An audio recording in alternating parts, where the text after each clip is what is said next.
नमस्कार साथीहरू।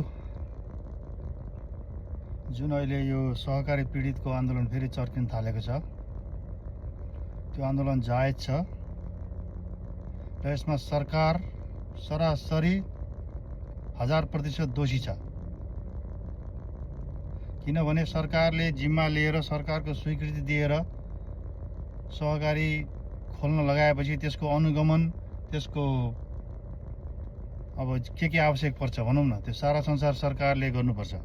र यदि कति लिमिट हो, त्यो लिमिट पनि छुटाउनुपर्छ र त्यो लिमिटभन्दा नागेर भाग्यो भने अनि त्यसको सम्पत्ति हुन्छ कि त्यसका के बेचेर हुन्छ, त्यो सबै निकाल्न, असुल उपर गर्न सक्ने व्यवस्था गर्न सक्नुपर्छ।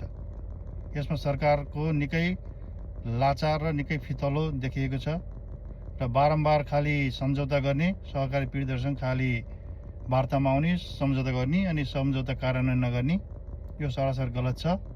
र म आम समुदायमा के भन्न चाहन्छु भने, अब सहकारी पीडितको आन्दोलनमा सहकारी पीडित मात्र होइन, जो पनि बाहिरबाट अहिले हेरिरहनु भएको छ, जसले पनि देखिरहनु भएको छ र जसलाई राम्रो लागिरहेछ, जसलाई उचित लागिरहेको छैन, त्यो सबै चाहिँ उहाँको आन्दोलनमा साथ दिनुपर्छ र सरकारलाई दबाब दिनुपर्छ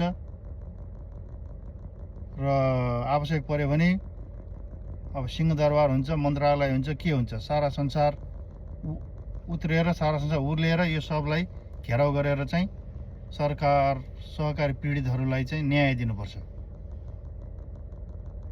मैले भर्खर एउटा न्युज हेरेँ, समाचारमा हेरेँ, जहाँ चाहिँ सहकारी पीडितहरू, बुढाबुढी मान्छेहरू रोइरहनु भएको छ, बोल्दा बोल्दा आँसु झारिरहनु भएको छ। त्यो देख्दाखेरि त मन एकदम भदभदी पोलेर आउँछ। अहिले गएर चाहिँ त्यहाँ केही गरौँ, केही एक्सन लिउँ जस्तो लाग्छ। त्यसै कारणले सबैले विचार पुर्याउनु होला र सहकारी पीडितहरूलाई चाहिँ सहयोग गर्नुपर्छ। र साथसाथै शिक्षक सङ्घहरूको पनि के आन्दोलन भइरहेछ। अब यो छुट्टा छुट्टै आन्दोलन गरेर हुँदैन। शिक्षकहरूले एकातिर गर्ने, आन्दोलन पीडितले एकातिर गर्ने, सहकारी पीडितले एकातिर गर्ने, यता सरकारबाट असन्तुष्ट पक्षहरू एकातिर गर्ने, या भनौँ राजावादीहरू एकातिर गर्ने, त्यसरी होइन। असन्तुष्टिको पराकाष्ठ नआइसकेको छ।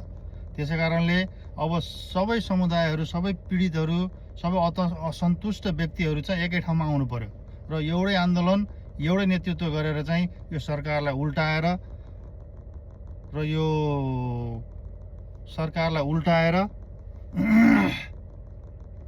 अनि यो भ्रष्टाचारीहरूलाई कारबाही गरेर र आवश्यक पर्छ भने यो व्यवस्थै उल्टाएर, व्यवस्थै चाहिँ परिवर्तन गरेर चाहिँ देशमा विकास ल्याउनुपर्छ, समृद्धि ल्याउनुपर्छ।